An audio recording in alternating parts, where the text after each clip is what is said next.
Hiver 1989. La campagne wallonne est enveloppée d'un froid silencieux. Mais le soir du 29 novembre, quelque chose d'inhabituel va se produire. Dans le plus grand des silences, un objet apparaît au-dessus des forêts et des champs. Deux gendarmes, en patrouille, roulent sans se douter qu'ils vont vivre une expérience hors du commun. Ils aperçoivent cette forme sombre, ce triangle lumineux, immobile dans la nuit. Le regard s'accroche. Ils sont complètement déconnectés. Ce qu'ils voient ce soir-là défie toute logique. Un objet silencieux, immense et illuminé par trois phares blancs et une lumière rouge au centre, flottant au-dessus du sol, comme venu d'un autre monde. Cette observation n'est que la première d'une série d'apparitions qui va marquer l'histoire belge.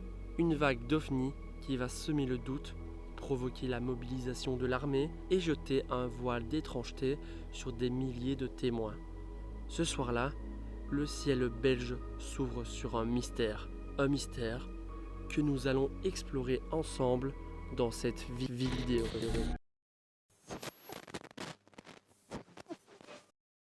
Eh bien, salut à tous, comment allez-vous? Moi, ça va super. Aujourd'hui, on se retrouve pour un nouveau mystère et pas n'importe lequel, car étant belge, ce mystère me touche particulièrement. En plus de cela, mes parents étaient eux-mêmes témoins de phénomènes plus que mystérieux. En tout cas, si ma vidéo vous plaît, n'hésitez pas à liker et à vous abonner, vous connaissez la chanson, c'est le meilleur soutien pour mon travail. Maintenant, place au mystère.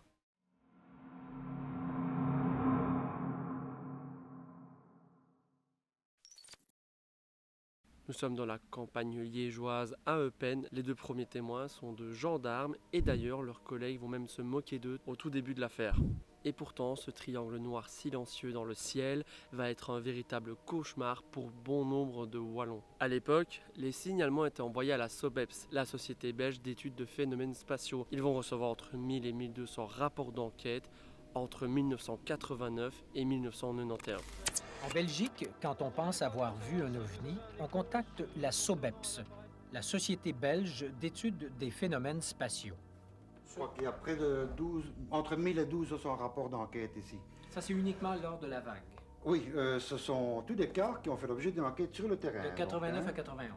89 à 91. Il y a beaucoup d'observations dans le monde, mais une telle masse d'observations rapprochées ici, portant bien sur des objets et pas sur quelques vagues petites lumières vues de loin, font qu'il faut tout de même bouger et essayer de faire le maximum pour en avoir des images. Nous connaissons à peu près 5000 témoins. Disons que nous avons 2500 cas. La population va tomber peu à peu dans la paranoïa. En même temps, on en parle partout, entre amis, au journal parlé, au journal papier. Les ovnis sont sur toutes les lèvres en Belgique. Pour tenter de calmer les esprits, le ministre de la Défense de l'époque, Guy Côme, va décider de collaborer avec la SOBEPS pour essayer de résoudre ce mystère. Donc l'armée va être mise d'utilité pour essayer de comprendre ce qui se passe dans le ciel wallon à l'époque. Mais malgré tout ça, les observations continuent de plus en plus. Un objet triangulaire, lent, silencieux, qui se déplace à basse altitude. En plus de ça, tous les témoins rapportent que le triangle a des pointes blanches, avec parfois, ça dépend des témoignages, une lumière rouge vive au milieu.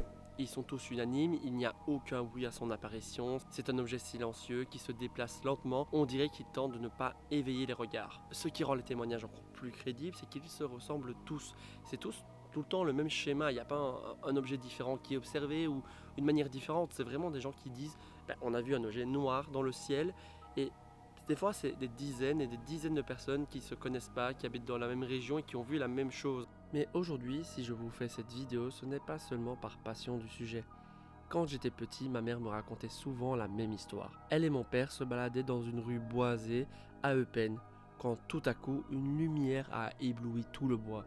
Aussitôt arrivé, un objet est passé au-dessus d'eux et a disparu. Encore aujourd'hui, mes parents n'ont aucune réponse de ce qu'il s'est passé.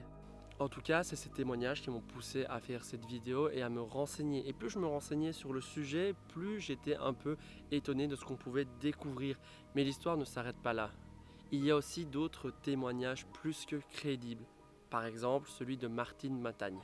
D'ailleurs, plusieurs personnes ont vu en même temps le même phénomène.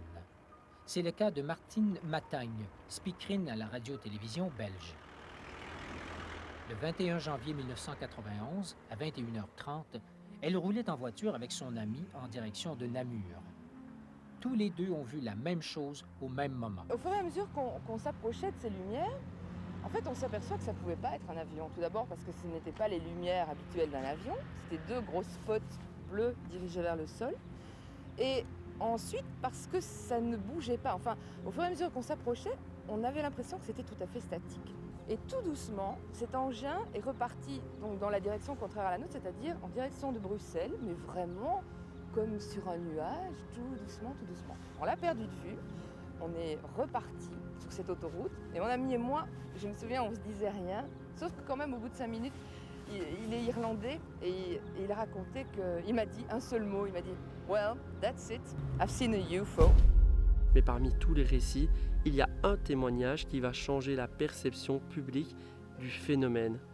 Un témoin anonyme à Petit-Rochin, le 7 avril 1990. Il réussit à capturer la photo la plus célèbre de toute la vague d'ovnis belges.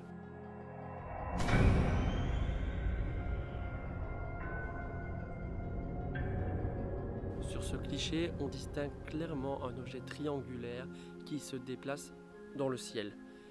De plus, cet objet a une pointe lumineuse à chaque extrémité et en son centre, une lumière.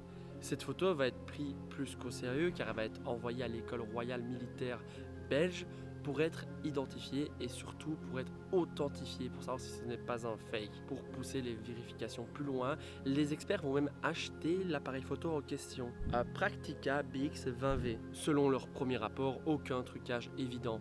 En tout cas, si la personne a truqué ça, ce n'est pas un amateur, mais un professionnel de l'audiovisuel. C'est le docteur Marc Acheroy, spécialisé en sciences appliquées et électricité, qui va analyser cette photo. Et pour lui, il n'y a aucun doute, il n'y a aucun trucage sur cette photo. Tous les différents témoignages, analyses et photos prouveraient qu'il y a bien eu quelque chose en Belgique à cette époque. Et on pencherait même sur quelque chose d'extraterrestre. Surtout que je ne vous ai pas parlé d'un événement qui est survenu durant la vague belge. Durant la nuit du 30 au 31 mars 1990, il va se passer quelque chose d'inexplicable. Il est 23h, tout semble calme.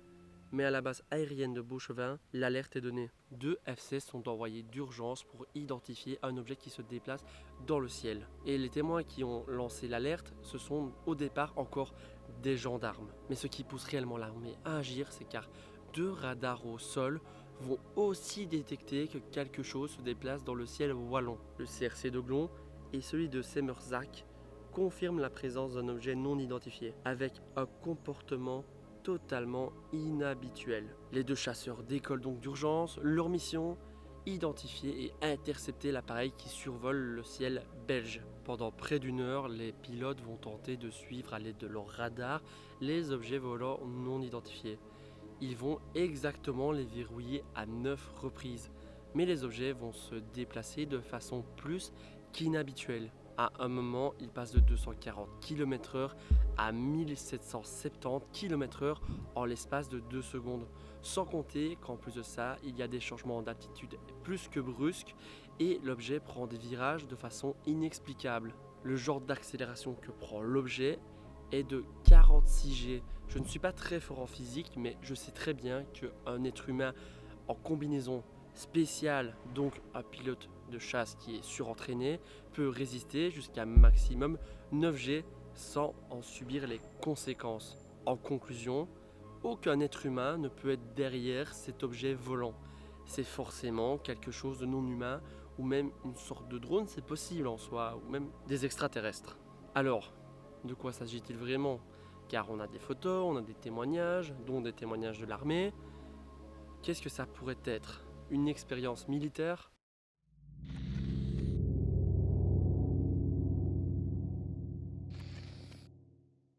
Je ne parle pas de l'armée belge qui tenterait de faire décoller un ovni. Je ne pense pas que l'armée belge ait les moyens, ni les finances, ni la capacité à faire des ovnis. On s'entend bien, loin de là. Je vous parle bien de l'oncle Sam lui-même. Vous voyez, les States, l'Amérique, les burgers, tout ça, quoi. En creusant un peu sur des forums ou même sur des vidéos, Beaucoup de gens revenaient sur 2 avions qui pourraient être possiblement les ovnis observés. Vous connaissez sûrement le bombardier B-2, celui qui a été utilisé récemment en Iran.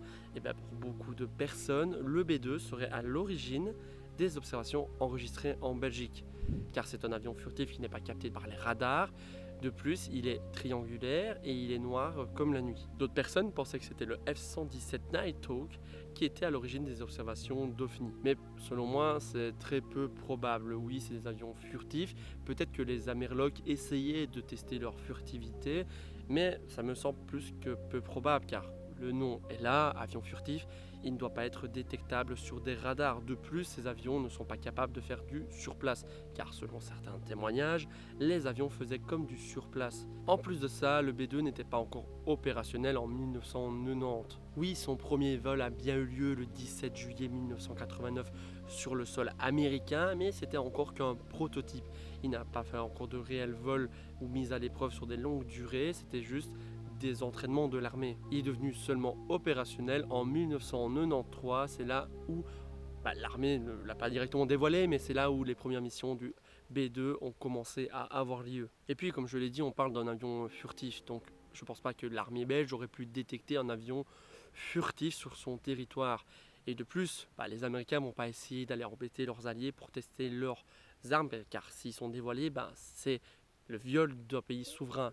Mais dans un autre sens, il y a des bases américaines en Belgique. Comment après ils auraient pu faire atterrir un B-2 en toute discrétion? Voilà, c'est des choses qui font un peu réfléchir. On pourrait se dire oui, c'est possible, mais c'est quand même peu probable. Et surtout, comme je l'ai précisé, le B-2 ne peut pas faire de vol stationnaire, ni prendre des accélérations aussi rapides et des virages aussi serrés. De plus, le B-2 est piloté par un être humain et non par une machine. Donc les virages qu'il prend ou les accélérations, un humain serait mort à l'intérieur. Et du moins, je pense que ce n'est pas le cas. Pour moi, en tout cas, ce ne peut pas être le B-2. Et en plus, cette description donne un triangle bien net. Et si vous regardez le B-2, c'est juste un rapace. Donc pour moi, c'est impossible que le B-2 soit à l'origine des observations. Et le F-117 Nighthawk, encore une fois, c'est la même chose. C'est peut-être un avion triangulaire, mais il ne fait pas de surplace, il ne prend pas des accélérations aussi folles. Et de plus, ça me semble autant peu probable que le B-2. Ce n'est pas un triangle à proprement parler, c'est un triangle qui se finit en petite pointe. La description est un peu bancale, je sais bien, mais vous aurez une photo pour vous repérer. Mais alors, on peut se poser quand même une question. Est-ce que les États-Unis testeraient une autre machine qu'on ne connaît pas encore pour peut-être essayer de tester son camouflage, peut-être essayer de tester sa rapidité, la capacité à s'enfuir? En vrai, ça, on ne le saura jamais, car il ne faut pas oublier que peut-être ce qu'il y a eu dans le ciel belge, c'est le prémisse des drones, que c'est très peu probable, car oui, même si les drones existent maintenant, les drones ne sont pas capables de faire ce qu'a fait l'objet en question le soir du 30 au 31 mars. Ça dépasse toutes nos compétences aéronautiques encore actuelles. Et du coup, si ce n'est pas des Américains, ça pourrait être alors des extraterrestres?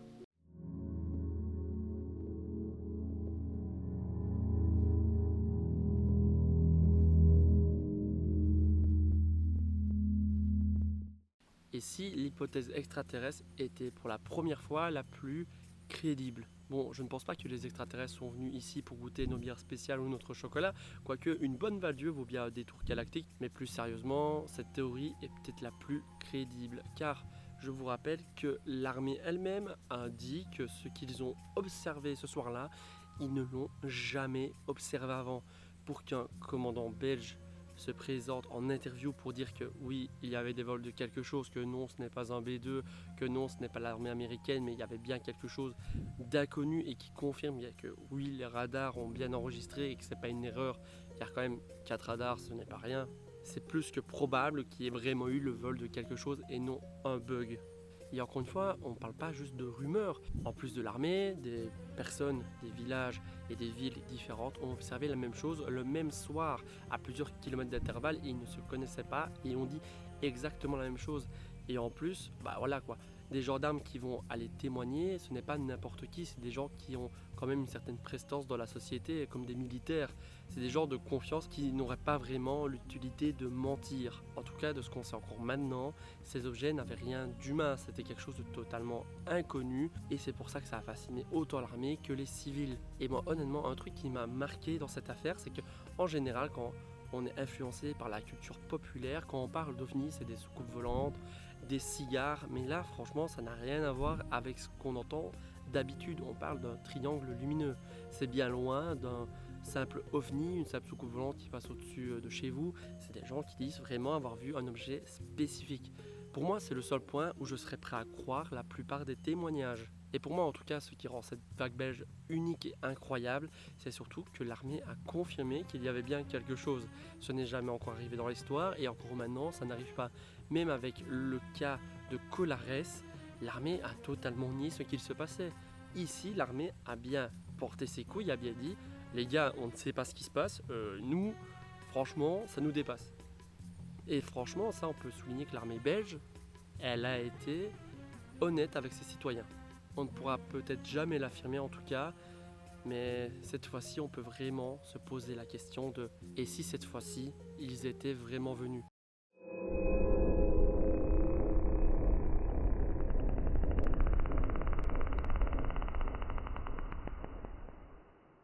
Et si une partie de la vague belge était une illusion collective, une contagion mentale née d'un climat bien particulier. Ce genre de phénomène porte un nom, c'est l'hystérie collective, aussi appelée trouble psychogène de masse. Vous allez me dire, c'est quoi exactement ? C'est un phénomène où un groupe de personnes vont interpréter un phénomène irréel avec de réels symptômes, de réelles illusions, alors qu'il n'y a rien du tout.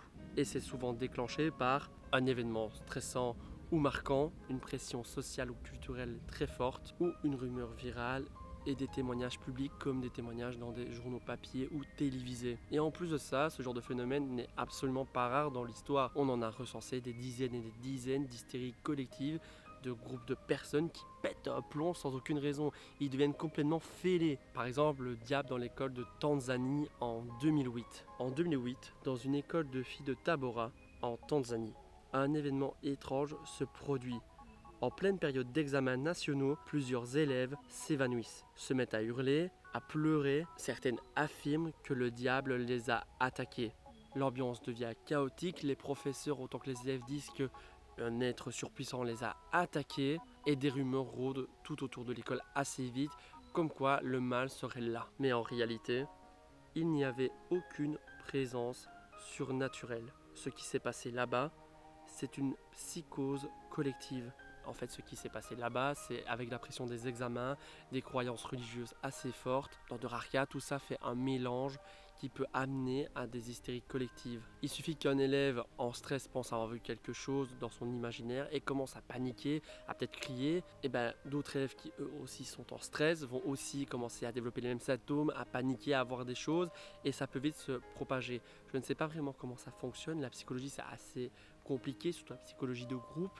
Et franchement, j'essaie un peu de lire et c'est très intéressant. Mais en tout cas, l'hystérie collective est un phénomène plus que fascinant. Si vous voulez, vous me le dites en commentaire, et je ferai une vidéo sur les hystéries collectives car c'est un truc qui me fascine beaucoup et il y a surtout beaucoup d'histoires bien folles sur les hystéries collectives. Et bien, comment c'est que ce qui s'est passé en Tanzanie, c'est une hystérie collective ? C'est simple, on a juste isolé toutes les personnes qui avaient des symptômes. Et après quelques heures, tout est redevenu normal. Et bien, c'est ça la puissance mentale d'un groupe.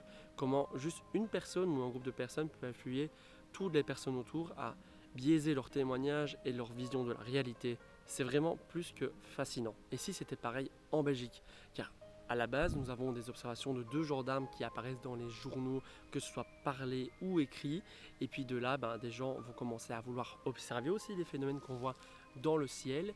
Et au fur et à mesure, il y a des témoignages qui se rajoutent, des gens qui vont observer des choses qui ne sont pas des ovnis, car ils n'ont jamais observé le ciel, qui vont peut-être appeler à SOBEPS en disant nous aussi on a observé quelque chose. Car oui, une mauvaise connaissance du ciel et de l'espace peut vite amener à des fausses observations d'ovnis, car beaucoup de personnes qui n'observent pas habituellement le ciel prennent souvent Vénus comme un objet extraterrestre. Et c'est vraiment pas une blague. Et si c'était pareil en Belgique ? Car oui, d'abord c'est 2 gendarmes qui ont observé quelque chose le soir à Eupen. Et peut-être de là, en apparaissant au journal parlé et écrit, des gens vont commencer aussi à observer le ciel, à peut-être biaiser leur observation avec une méconnaissance du ciel et de l'espace. Et de là, ça peut vite aller car le voisin va dire j'ai observé quelque chose. Est-ce que toi aussi tu as observé? Ah ce soir-là, moi aussi j'ai regardé. Et c'est vrai qu'à un moment donné, il y avait un truc bizarre. Oh putain, on a tous les deux le même témoignage. Et en fait, ça va vite comme ça. Et c'est comme ça qu'on peut atteindre des personnes et des personnes avec des témoignages biaisés. Mais encore une fois, ça ne résout absolument pas tout. Car oui, même si pour moi, je pense qu'il y a une partie d'hystérie collective dans tout ça, que des gens ont fabulé et c'est pas de leur faute forcément, ça ne résout pas tout. Car, encore une fois, l'armée a bien observé quelque chose ce soir-là. Donc, pour moi, il y avait quand même bien quelque chose qui survolait l'espace aérien belge. Alors, si c'est pas des extraterrestres, si c'est pas les Américains et si c'est pas une hystérie collective, ça pourrait être quoi?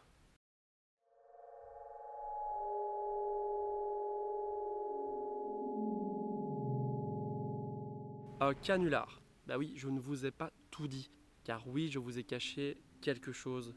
Vous voyez la fameuse photo de l'OVNI qui est incroyable, qui est prise d'une façon que même l'armée belge a dit que oui, elle est authentifiée comme vraie. En fait, c'est du pipeau. C'est très simple. Comment l'armée belge s'est fait rouler? Parce que ce n'est pas un montage audiovisuel, mais c'est un montage fait avec de la frigolite. Tout commence en 2011 avec un reportage de la RTL TVI. Ils vont interviewer un homme et pas n'importe lequel, le photographe de la fameuse photo de la vague d'OVNI belge. Mais là vous allez me dire, elle a été observée par des professionnels quand même, c'est pas possible qu'elle soit trafiquée, c'est complètement irréaliste. En fait c'est très simple, le mec il a pas fait des montages audiovisuels, hein. Il a juste pris de la frigolite, il a peint en noir, il a mis un spot de chaque côté, il a fait pendre au-dessus de lui, il s'est mis en dessous comme ça, il a pris sa photo et c'était fait.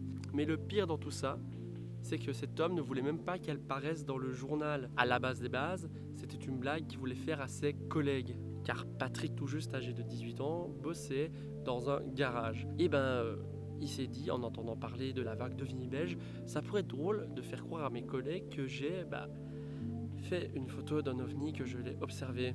Du coup, il fait ce que je vous ai dit avec la frigolite, il a pas en noir, il se met en dessous. Il vient le lendemain à son garage, il dit regardez les gars, j'ai la photo de l'OVNI, c'est incroyable. Et ses collègues vont complètement tomber dedans, ils vont être abasourdis. Et l'un d'entre eux va se dire et si j'envoyais ça à la SOBEPS? Oui, c'est de là que c'est complètement parti en couille. En fait, Patrick, lui, ça l'a complètement dépassé. Il avait un peu honte de dire c'est moi qui ai fait la photo et il a laissé couler pendant des années, honteux de la photo qu'il avait fait. Et pourtant, malgré ses aveux sur la photo qui est fausse et qu'il a bien admis que c'est avec son Praktica B20 qu'il a pris cette photo, qu'il a expliqué comment il l'a fait, beaucoup de gens pensent qu'en fait il a été payé, encore une fois vous connaissez les complotistes, pour dire le contraire, pour que les gens ne se doutent pas qu'il y a des ovnis et tout ça. Bien sûr, encore une fois, c'est les théories du complot. Mais moi, je maintiens toujours quelque chose, selon moi, même si la photo est fake, même s'il y a des hystéries collectives, et même pour moi, il y a aussi beaucoup de mensonges dans les témoignages, des fois peut-être involontaires, ou des fois même peut-être volontaires, des gens qui ont l'espérance de peut-être passer au journal télé. Le canular explique peut-être 50% des observations, l'hystérie 30%, mais il reste quand même 20% de « il y a bien eu quelque chose ». Et ça, encore une fois, c'est selon moi, car je me base toujours sur ce que l'armée a dit, qu'il y avait bien quelque chose qui survolait le ciel. En conclusion, pour moi, cette affaire est plus qu'extraordinaire. Elle est vraiment unique en son genre. Bien sûr, il y a des mensonges, comme la photo qui est juste un canular. Il y a aussi des mensonges, à mon avis, dans les témoignages, malgré que j'en ai vu beaucoup. Et pour moi, il y en a quand même certains qui pourraient être du fake. Et bien sûr que ce qui me fait donner la puce à l'oreille que ça pourrait être réel, c'est l'armée belge. Et comme j'ai dit, mes parents aussi ont vécu quelque chose et je vois pas l'intérêt de mes parents de me mentir sur un sujet avant que je leur en parle.